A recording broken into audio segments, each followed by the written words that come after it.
Hello and welcome everyone. I'm Leah Larwood and I'm a hypnotherapist based in Norwich. And in addition to that, I also run workshops in mindfulness of dreams and sleep. Although my father is a local sculptor and actually my partner attended the Norwich University of Arts many moons ago, I'm not an artist myself, but I do write poetry. And over the years, using mindfulness of my dreams has been a really beneficial part of my creative process. And it supported my well-being too. It's a great approach, and you can learn it independently at home, and it can support you with all manner of things. And with the world spending increasingly more time indoors at the moment, for some of us that has meant more sleep and naps, and for others that has meant more disturbed sleep. But whatever your sleep is doing at the moment, now is a really good opportunity for us to tap into our inner resources and use our dreams creatively to try and find solutions to our personal situations and to try and stay well. Pablo Picasso said, "All children are born artists. The problem is how to remain an artist as we grow up." And although some people are very able to tap into their creativity easily, sometimes we need to look in other places for inspiration. Luckily, it's actually possible to develop, explore, and establish truly incredible art in our dreams, away from that inner critic that surfaces in the waking state, and instead in a world where the imagination is in the driving seat. And I'd like to share with you a snapshot of what I've learned about mindfulness of dreams and sleep, an approach developed by mindfulness teachers and experts Rob Nairn and Charlie Morley. And arguably the most fascinating part of their approach for me involves the art of lucid dreaming. And in particular, today I'm going to talk about how to use lucid dreaming to find inspiration for your creative projects, examples of how others have used their lucid dreams to inspire their work, questions you can ask your lucid dreams to support your studies and your well-being too, and how to start up a lucid dreaming practice at home. So first of all, what is a lucid dream? So it's the art of becoming conscious in your dreams. It's a dream where you think, okay, this is a dream, I'm dreaming. And your body is still asleep, but you have an awareness within your dream. And you can interact with and guide your dream content. So you're awake, but your body is sleeping. Because a lucid dream isn't a vivid dream. It's not an out-of-body experience where our consciousness temporarily leaves the body. And it's not when you're half awake or half asleep. You're still sound asleep, but part of the brain has reactivated. The right dorsal lateral prefrontal cortex, which is the section here at the front of our brain. And about half of us have experienced one or more lucid dreams in our lifetime. And around a quarter of us have regular lucid dreams, like at least once a month. And for many years, I didn't realise that what I was experiencing was a lucid dream. I used to have them as a teenager, and it's only really been the last 10 years or so that I've really started to harness the benefits. And for those who haven't had one before, or for those who would like to have more, would like to have one again, we can use just some really useful mindfulness approaches to help induce them. Because the more we practice mindfulness, the more our awareness develops, and the more chance we are, likely we are to notice that we're having a dream. And that's why mindfulness is really important work to support your lucid dreaming world. And of course, there's plenty of research to prove that mindfulness in itself is just fantastic for our mental health. And in fact, but the more mindful you can be in your day-to-day life, the more likely you're going to have a lucid dream. So it's a bit of a bonus there as well. And even if you spend 10 minutes just before bed or just as you wake up in the morning, it's a really good pattern to try and get into, not just for our, our stress levels on a day-to-day basis, but also it's really beneficial in helping you to achieve the lucid state when you're dreaming. So why try and have a lucid dream in the first place? Well, within our unconscious minds, we all store a huge amount of wisdom and creative potential. And there's a treasure trove down there that is rarely accessed in the waking state. But once we become lucid, we have direct access to our hidden talents and our creativity. And there have been many successful minds and artists have used lucid dreaming to inspire their work, including the likes of Einstein and Thomas Edison. Surrealist painter Salvador Dali, he knew how to lucid dream long before the phenomenon was popular in the West. And he used dream incubation approaches to pre-program his dreams. And as we all know, he's produced a huge amount of dream-inspired work. And there are many other artists, creatives, musicians, writers, filmmakers who are alive today who've reported to use lucid dreaming to inform or inspire their work. James Cameron, director of Avatar; Christopher Nolan, director of Inception; Stephen King. And on a more local level, a photographer, Guy Wilkinson, based here in Norwich, last year he held a great exhibition of his photographic work here in Norwich called Going Lucid, which documented a lucid dreaming study that took place at Swansea University. And basically his first ever lucid dream was which was quite a few years back now, was what inspired him to make this very exhibition that he did last year. And he chose a documentary style to his exhibition as opposed to a more surreal approach, which is more commonplace in art perhaps. So his work was not only inspired by his personal lucid dreaming experience, but quite literally his entire exhibition captured the process, alongside photographs representing his participants' lucid dreams. And he even travelled to the location of his participants' lucid dreams to photograph what they reported in their dreams. And I think there was one person who dreamt of a football pitch in a particular location in the UK, and he drove there to photograph that, to capture that as part of his exhibition. Another lucid dreaming colleague of mine and friend, Arizona Smith, also uses her lucid dreams and dream world as the basis of most of her art. She often sees the paintings or meets with the characters that she paints in her lucid dreams. And her best paintings are those that come from powerful dreams. And she's told me that if she's creatively stuck, she often asks for a dream just before bed, or else in a lucid dream she asks for some guidance, what she needs to move forward with it. She's asking her inner self, her inner mentor. And then upon waking, she finds that her painting is then often a further extension, a way to transmute her feelings and a way for her to understand them. And incidentally, you can find more about her work at arizonasmithart.com if you're interested. And I can really relate to the way Arizona also finds her lucid art therapeutic, because often the poems that have been inspired by my dreams or lucid dreams, once they're on the page, and when I start to shape them and explore them with words, something transformative happens. I start to understand myself better.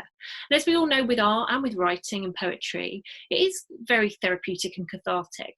But even more so if you're working directly with some dream images and some insights that you've gained from your dreams. Because by capturing or representing your dreams with art or in words, it sort of pays homage to the dream. And more often than not, it processes a part of your psyche that might benefit from integration. So it's a win-win, lucid dreaming. You can give it, you can get a direct line to originality, to ideas, a connection with your inner artist, but it can also benefit you emotionally and mentally too. And on a personal artistic level, lucid dreaming, as I've mentioned, has had an enormous creative impact on my work. And around 8 years ago, I was suffering from writer's block just after I'd finished my master's in creative writing. And I was writing more prose around that time, but I just couldn't write. And I tried everything. And then I tried removing all pressure by doing absolutely nothing. And surrendering didn't work either. So soon after I started, around that time, I started having a series of incredible dreams and lucid dreams. And I asked my dreams for guidance. And in other cases, I used imagery or narrative or insights that I'd gained from lucid dreams to write poems. That was my starting point. And as Arizona, I mentioned the example of her powerful dreams and usually her best art. That was the same for me. Those really vivid, strong dreams would always give me something. And poems for me felt like the best form to capture my experiences. And I found inspiration again. And I now have around 40 poems, which is the first draft of a collection, thanks to lucid dreaming. But lucid dreaming isn't a new thing. In fact, it's been practiced for centuries by Tibetan monks, by Aristotle. It's acknowledged in Hinduism, Islam, Greek philosophy. And in the West, the term was coined in 1913 by Dutch writer and psychiatrist Frederick van Eden. But the scientific community didn't recognise lucid dreaming really until the 1970s, after some really big studies from Harvard and Stanford in the US, specifically ones from Stephen LaBerge, who specialised in the scientific study of lucid dreaming. And there are just so many benefits of lucid dreaming. It's not just about tapping into your creativity and using it to inspire your creative work, although that in itself is fantastic. But it can also support your well-being in other ways too. So it can help with psychological and physical healing, working with anxiety, stress, or any physical or mental tension, phobias. Anything you can do in hypnotherapy, you can use lucid dreaming for too. Overcoming nightmares or anxiety dreams, or simply just to have fun. A chance to get out of the house during self-isolation, but within your dreams, because a lucid dream is realer than real. I mean, your first experience of a lucid dream, a full-on lucid dream, proper lucid dream, and or your first few lucid dreams can feel really exciting. And if you were to visit somewhere like an exotic beach, it can feel extremely real, and more often than not, you would wake up feeling as though you've experienced some far-flung travel. Rehearsal of a presentation. It's a lot of sports people use lucid dreaming. There's been a lot of research and case studies where athletes have used it to practice their technique. Planting seeds, self-inception. So if you recite an affirmation personal to what you need, you can do that within your lucid dream, and it's said to be more powerful than if you were to do that in the waking state. Creative problem solving, to overcome creative blocks, and as a way to inspire your work. So yeah, just a bit of science to back it up. So a good way just to understand our unconscious mind and how it works is by looking at Freud's iceberg theory. Freud, of course, was father of psychoanalysis and did a lot to popularise dream work, as did Carl Jung. And you may have heard this before, but the unconscious mind is the primary source of human behaviour. So like an iceberg, the important part of the mind is the part you cannot see. Our feelings, motives and decisions are actually powerfully influenced by our past experiences, and they're stored in the unconscious. And what's the easiest way to access our unconscious? Hypnotherapy, yes, and also our dreams. And many scientists and psychiatrists and researchers liken our unconscious to a young child. They say that, the unconscious wants to please you, it's there to serve you, it's active 24/7. But having a good rapport is really important to make friends with it. The unconscious can't process negative information that you give it. So to avoid confusion, it's important to be direct, clear, frame things positively in positive language, be consistent, friendly messages where possible. So why and how is lucid dreaming so effective for so many artists? Well, neuroscience has given us the finding called neuroplasticity. It's the brain's ability to change and adapt in response to newly learned or repeated actions. And this can be engaged through lucid dreaming. So our neurological system doesn't differentiate between our waking experience and our lucid dreaming experiences, which means for our brain dreaming lucidly about doing something, it isn't like imagining it, it's like it's actually doing it. And during lucid dreams, those neural pathways in the brain can be strengthened and created. And this means you can create and strengthen the pathways, making them easier to do in the waking state. So it's a little like suggestion hypnotherapy, but the difference is you're making the suggestions directly yourself to your own unconscious mind. So if you use your lucid dream to change a pattern, a habit, or a behaviour, it's like a form of self-hypnosis. And one school of thought is that anything you do in a lucid dream is said to be 7 times more powerful than if it's done in the waking state.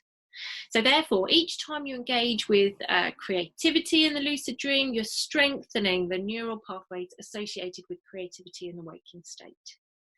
And in regular dreams, that neuroplasticity is not engaged to the same extent. A French psychoanalyst, Janine Chazaguet-Schmigel, she talks about the benefits of communicating directly with the unconscious. And she said, when this capacity to communicate includes the ability to ask the unconscious in the form of the dreaming mind for artistic inspiration, then the lucid dreaming artist may have a certain advantage over the non-lucid dreaming artist. Because when you're in a lucid dream, any artist can work unreservedly with any new techniques or mediums. You can explore ideas for paintings or illustrations, textiles, graphics, animation, fashion, whatever your subject matter, poetry, by overriding your inner critic and engaging directly with your creative project. But before I go any further, I'm just going to address a bit of myth busting. So first of all, lucid dreaming is not going to make you tired. In fact, I always wake from a lucid dream feeling more refreshed than usual. A lucid dream can be realer than real. So it's about learning how to establish whether you're dreaming. And there are reality checks you can do to help with this. In a lucid dream, you're not controlling the dream. So Robert Wagner, who is used to be the president of the International Association for the Study of Dreams, and he's written books and does lots of talks. I think he's based in America. He said that no sailor controls the sea. Similarly, no lucid dreamer controls the dream. And as my brilliant teacher, Charlie Morley, says, just as it would be an arrogant sailor who believed that he was controlling the awesome power of the sea, so it is with our dreams. Lucid dreamers who believe they can control the dream have underestimated what they're dealing with. The aim to control is often to subjugate, to dominate, and to suppress. So rather than control, the aim in a lucid dream is to choreograph, influence, and direct the dream. So what can you ask a lucid dream? What can you do within a lucid dream? Absolutely anything that interests you or concerns you, anything that's going to be beneficial to you. So you can ask it what you need to do to overcome anxiety, to feel more confident, to reduce your stress. You can use it to rehearse a presentation, or to even spend time engaging with the things you love or the people you miss. From a creative perspective, you can ask your lucid dream something like, what shall I paint or draw or create next? What should I experiment with? Or show me what I need to know to overcome my creative block. Show me what's holding me back. And just by calling out this question into your lucid dream can provide you with a really insightful or helpful response to propel things forward. You can even call forth one of your teachers, bearing in mind that's your projection of what you believe your teacher would reply with. But you may get some interesting responses. And as I did with my poetry, you might encounter an image or a theme that inspires you, at which point, if you wanted to, you could wake yourself up and record it, or just wait until the morning. And lucid dreaming researcher and author Dr. Claire Johnson, she did her PhD thesis on the role of lucid dreaming in the creative writing process. And she also enjoys and explores different art forms as well. And I really agree with her findings that revealed that in lucid dreams, it's easier to sidestep one's inner critic than when you're awake. Because in one dream, she recorded she became lucid while sitting cross-legged in front of a female Buddha, and she began to draw her.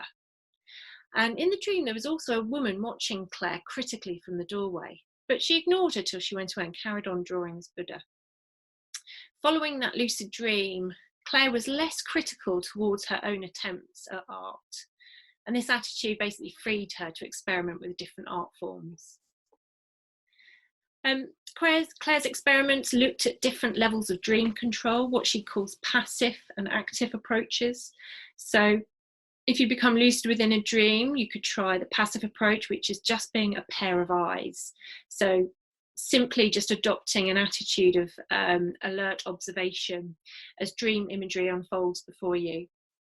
And often for Claire, powerful images would arise for her within this witnessing state, which she could then incorporate into collages and fiction writing in the waking state. And in the active approach, that's when you're directly having involvement in the dream. She exerted her intent in the dream. She would summon a character from her novel and dialogue with them to help her move her plot forward or find out what that character wanted to say. And you could, of course, do this with people who you feature in your filmmaking, characters from your artwork or animation, or you could just simply state an intention, question or affirmation related to your creative work, or perhaps even something connected to your well-being, depending on what's going on in your life right now. And there are various things you can do to encourage lucid dreams if they're not something that you have spontaneously. In a nutshell, the essential components are mindfulness. You're more likely to become lucid if you have a regular meditation practice. Recognizing your recurring dream signs. So I'm sure a lot of you keep journals, creative journals. But a dream diary is really useful because you can really start to recognize patterns and interesting themes emerging. But yeah, recognizing your dream signs will start to come through if you keep a dream journal. Do you keep dreaming of a celebrity you're never likely to meet, or something else that's really unusual that you would just never encounter in your waking life? Because the more you recognize those dream signs, the more likely you're going to recognize the dream sign in your dream and go, hang on a minute, this is what I dream of when I'm dreaming. This is a dream. You can create, actually, a good way to encourage lucidity is creating a dream plan. So often it's a very exciting experience the first few times becoming lucid, but you can forget what it is that you wanted to do there. So just having a sentence by your bed, something you can recite before you go to sleep. So the last thing you think of is your dream plan. That's a really helpful thing to do. And even if you don't have a lucid dream about that, you might have a dream instead that, reveals some of the answers to what it is you're looking into. And intention, it all comes back to how strong your intention is. The stronger and more sincere your motivation, the more likely you are to have a lucid dream. So usually I would spend a whole day exploring the benefits and different approaches and techniques. But seeing as we've just had a short time today, I just wanted to focus on where to begin to start, the best place to start a lucid dreaming practice. So that is to keep a dream diary. And as I've said, I'm sure you will keep creative journals for your studies already, but actually keeping a dream diary is the most beneficial thing, I think, because it's a good way to get started. It's going to help you with your dream recall.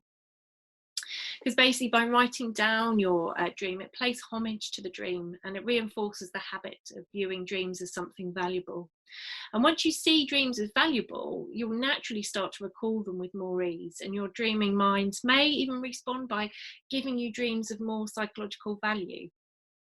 When keeping a dream diary, always write in the first person in the present tense, as if it's happening already, as if it's happening right now.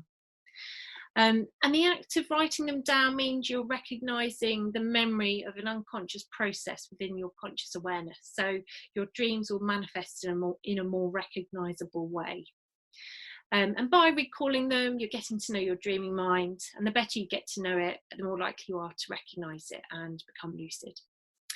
And as I've said, those dream diaries, they're just going to be just such a great inspiration for your creative projects too. You'll be able to look back and they'll be filled with ideas, half-formed projects and vignettes waiting to be moulded.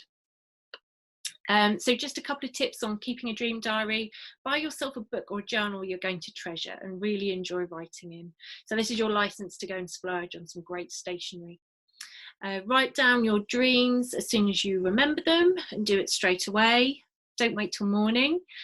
Find the least disruptive method for you though, and your household. So if you get up to use the toilet in the night, you could keep your dream journal in your bathroom, or use your phone, or have a torch pen by your bed. But you don't need to spend long recording them. Just a few bullet points is fine. And don't feel you need to interpret your dreams, but you can if you like. And a good starting point is to write down the different sort of energy or emotions you felt about a certain situation, person, vision, or scene in your dream. Remembering that everything in the dream is you. So even if you dream of other people, they are often a projection of those people. And the dream might not be about them, but about you. But be interested in your dreams, be curious, and try to tap into that emotion behind the dream. Because it might be that actually visually a seemingly scary dream has an emotion attached to it that actually doesn't match up with the fear. And that's interesting to make note of. Don't worry if you miss a day or a week, just pick it up where you left off. And if you're, I'm sure most of you are very visual, so you can make illustrations, collages, spider diagrams, artwork, sculptures, photography, anything you like. The important thing is to recall the dream. It's not how much is recalled. But the more familiar you become with your dreams through journaling, the more likely you are to recognise the dream signs, realise the fact you're dreaming, and at that point you can activate what it is you would like to do in your lucid dream. So if this sounds like something you'd like to explore further, you might also like to look into reality checks, the weird technique, and the wake back to bed technique. And I can recommend some books to you in a moment. But what I will say is that lucid dreaming, it's a really empowering approach, and it just takes a bit of inner reflection and awareness, not just of our waking lives, but of our dreams too. And that's where the gold lies, because lucid dreaming teaches you to become your own inner mentor. Because artistic exploration and lucid dreams, it helps us to reclaim those childlike qualities of spontaneity, fearlessness, and originality, should they have ever left us. And it's much easier for us to connect with these things within lucid dreams, and the ability to engage with our art in an uninhibited way. All that's needed is to wake up in the dream. Plus, the other wonderful thing is that it's a self-empowerment tool that doesn't cost a thing. And that's what I love about lucid dreaming. Both your well-being and your creative potential is in your hands, on your terms, and in your own time. And if you'd like to find out more, I'd like to just recommend checking out my teacher, Charlie Morley. He's got 3 fantastic books. This is an old cover, but you can get them on Amazon, and he does various online courses too. And there's also Claire Johnson's work. She's done a lot of research into using lucid dreaming for artistic results, and she also has a great book and lots of resources and research you can explore online. So thanks for listening today. It's been a pleasure to connect with you all virtually, and feel free to drop me an email with any questions. I'll keep an eye out on social media comments that need a reply. You can also find me at themoonlab.net, and I hope to start some workshops later on in the year, or else I'll be doing some more online soon too. But thanks for listening, and take care for now.